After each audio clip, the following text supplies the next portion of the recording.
Agora são 8h37 e fazemos contato com Iberê Carvalho, ele que é o diretor do filme O Homem Cordial. Bom dia, Iberê. Bom dia. Iberê, o filme esteve recentemente ali participando do Festival de Gramado, né? Você esteve lá junto também com parte do elenco. E eu queria saber primeiro como é que foi essa experiência, como é que foi a receptividade do público em relação ao filme e também do episódio lamentável aí das manifestações que a gente teve, que foram bastante agressivas, né, contra participantes do festival. Então, foi a nossa estreia, né? A nossa estreia mundial. A gente nunca tinha exibido o filme, foi a primeira exibição pública do filme. Foi uma sessão bem forte. A gente passou logo depois do Bacurau, filme do Kleber Mendonça Filho, que estava abrindo o festival fora de competição. E foi uma noite quente, assim, né? Dois filmes bem fortes, dois socos no estômago. E a reação foi bem essa, assim, de um público que não esperava que o festival começasse tão político e tocando em assuntos tão fortes e tão urgentes para o nosso tempo, né? E infelizmente o festival acabou com a gente vivenciando algo muito parecido com o que vive meu personagem no filme, porque o protagonista de O Homem Cordial, que é protagonizado pelo Paulo Miklos, ele passa uma noite sendo atacado por parte da sociedade que o julga por um ato que ele cometeu e que ao longo do filme a gente vai ficando sabendo o que aconteceu. E ele é atacado com bastante ódio e bastante agressividade por essa parcela da sociedade. E foi o que aconteceu com a gente na saída do. Quando passávamos pelo tapete vermelho, um pouco antes da premiação, manifestando a nossa indignação pelos atos de censura aí do atual governo em relação a alguns editais e alguns projetos específicos, né, no edital do Fundo Setorial do Audiovisual.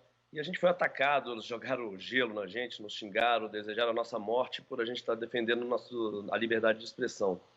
Então foi um pouco surreal vivenciar o que o personagem do filme vive dentro da ficção, a gente viver ali na realidade. E justamente falando do filme, queria que você contasse um pouco da história que é ali relatada no filme para quem ainda não viu e para quem ainda vai ver. Então, O Homem Cordial é um thriller psicológico que se passa numa única noite, que acompanha esse personagem, que é um vocalista de uma banda de rock, que fez muito sucesso até o final dos anos 80, e que está querendo voltar aos palcos. E no dia de retorno aos palcos da banda dele, viraliza na internet um vídeo que o envolve na morte de um policial militar. A gente não sabe exatamente o que aconteceu, se ele realmente é culpado, se ele é inocente. O que acontece é que começam reações contrárias à sua existência, digamos assim, e ele entra numa onda vertiginosa de reações intolerantes, de ódio, de violência, e que vai levando ele até uma situação extrema no final do filme, onde a gente entende realmente o que aconteceu e que coloca em xeque até a sua própria humanidade. Assim, é um filme que discute esse momento que a gente está vivendo hoje, de intolerância, de fake news, dessa violência que já não está mais restrita às redes sociais, já está indo para o mundo real também. E, e é isso, é um filme bem tenso, bem agitado e que conta com Paulo Miklos no elenco, temos o Taíde, né, o rapper Taíde no elenco também, a Dandara de Moraes, uma grande atriz pernambucana, tem um elenco Thales Cabral, eu tô bem animado com o filme. Na Ama, tudo bom? Opa, tudo bom, Tudo né? bem. Iberê, a trama do filme, a gente é ficção, mas não é nada fora do que acontece nos tempos atuais, né? A realidade. É triste a gente viver isso hoje em dia, mas a trama passa exatamente, caminha lado a lado do que acontece nos tempos atuais, né, Iberê? Pois é, quando a gente começou a escrever o filme foi roteirizado por mim e pelo Pablo Stoll, que é um uruguaio que fez o filme Whisky, é um filme bem festejado, assim, da nossa produção latino-americana. Quando a gente, desculpa, quando a gente estava escrevendo o filme, a ideia era colocar uma lente de aumento sobre algumas questões que a gente estava vendo no Brasil. E não só no Brasil, mas no mundo. Então, a gente tinha carregado um pouquinho de tinta no roteiro, assim, para tentar deixar óbvio algumas coisas que talvez passem desapercebido. Acontece que eu escrevi esse roteiro a partir de 2016, nós filmamos em 2018, quando nós filmamos a situação já era outra, nós já estávamos ali naquela etapa pré-campanha eleitoral, algumas situações que a gente já havia vivido assim de uma de uma polarização maior, principalmente após o impeachment, né? Após o golpe que nós vivemos no Brasil, o filme já estava bem mais próximo da realidade. Quando a gente terminou de filmar, a nossa montadora, que é a Nina Galanternick, eu lembro que ela viu o material e falou assim: bom, tem algumas cenas um pouquinho exageradas, né, e tal. Aí depois, quando a gente terminou de montar o filme, estava ali na fase final de montagem, ela falou: nossa, no começo eu estava achando essas cenas exageradas, agora, diante de tudo que está acontecendo no Brasil, eu já acho elas leve, muito leve. E terminou com a gente vivenciando exatamente o que o nosso personagem vive lá no Tapete Vermelho em Gramado. Então, é muito preocupante, é tenso. O que motivou a fazer esse filme, lá atrás, lá no início, foi uma frase que eu ouvi do Almodóvar, que ele falou, ele estava no festival em Cannes, e ele falou assim: eu não tenho filhos, mas se eu tivesse, eu estaria muito preocupado com o mundo que ele vai herdar, porque é muito crescente a onda de ódio e intolerância no mundo hoje, e vai ter uma ascensão da extrema-direita. E eu ouvi aquela frase dele, pensei, fiquei muito preocupado porque eu tenho um filho de 5 anos, e é ali que nasceu a ideia de fazer um filme sobre essa ascensão, assim, dessa onda reacionária. Iberê, sabe que quando a gente vê esse tipo de narrativa, né, eu lembrei, por exemplo, do caso do adolescente que foi amarrado, não preso num poste, né, com uma trava de bicicleta e foi espancado ali por justiceiros, isso em 2015. Depois a gente teve também outros casos de linchamento, alguns que resultaram em morte, e tem sempre esse componente racial, né? Em geral. Então, o Brasil ainda tem muita dificuldade para lidar, né, com esse passado escravocrata, que é algo que permanece ainda justamente sob essa forma do racismo, que é um racismo estrutural, né, Iberê? Pois é, Glauco. Assim, quando eu comecei a pesquisar, eu fui pesquisar alguns casos de linchamento na internet. É impressionante a quantidade de casos que existem. Existe esse caso que você citou, existe um outro de um menino que é quase linchado no meio de uma manifestação ali em Copacabana, e que foi muito... o filme foi muito inspirado nesse episódio. E aí, a partir do momento que eu queria falar desse ódio, a partir do momento que eu queria falar dessa violência e desses casos de linchamento, não teve como escapar da questão racial no Brasil. Assim. Aí existe aí uma responsabilidade de falar desse tema, e eu não poderia fugir dessa questão, e o filme hoje fala muito disso. Até ao escalar esse elenco, ao tomar algumas decisões sobre esse nosso... Qual é a cor desses personagens, né, em que lugar da sociedade eles estão, a questão racial foi entrando com muita força. E aí eu fui trazendo pessoas para dentro do projeto, desde o elenco até consultoria de roteiro, pessoas que vivem isso no seu dia a dia, pessoas que vivem essas situações de discriminação e violência no dia a dia.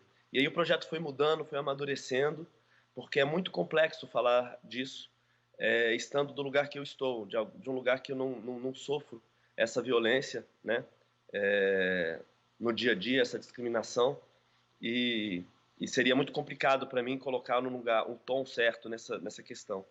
E aí eu trouxe pessoas para ajudar, e eu acho que a gente conseguiu transformar o filme numa discussão bem complexa, bem interessante, sem querer ter resposta para as questões, mas levantar questões mesmo para que as pessoas saiam do cinema se perguntando e questionando algumas coisas que a gente está vivendo hoje. Quer dizer, o cinema tem essa função também de despertar a reflexão, né, Iberê? Naama? Iberê, como é que você vê hoje essa questão do Bolsonaro em relação à Ancine? Bom, o Bolsonaro, eu acho que ele não fazia a mínima ideia nem que existia Ancine. Ele nem sabia o que era Ancine. Ele estabeleceu algumas pautas, talvez para chamar atenção, ou talvez por própria ignorância mesmo. Ele estabeleceu algumas guerras contra os artistas, contra os professores, né, contra os ambientalistas. É quase inexplicável isso. E dentro dessa guerra contra os artistas, que a arte realmente ela é, por essência, provocadora, questionadora, revolucionária, né? Independente dos tempos que você está vivendo, ele colocou na cabeça que teria que o cinema, talvez pelo montante de recursos que move, e talvez pelo tanto que mobiliza a população, ele colocou na cabeça que o cinema seria um adversário e algo a ser combatido, né? É é muito preocupante que a gente volte a falar de filtro, ou de, né, que claramente é uma censura. Filtro por conteúdo é censura.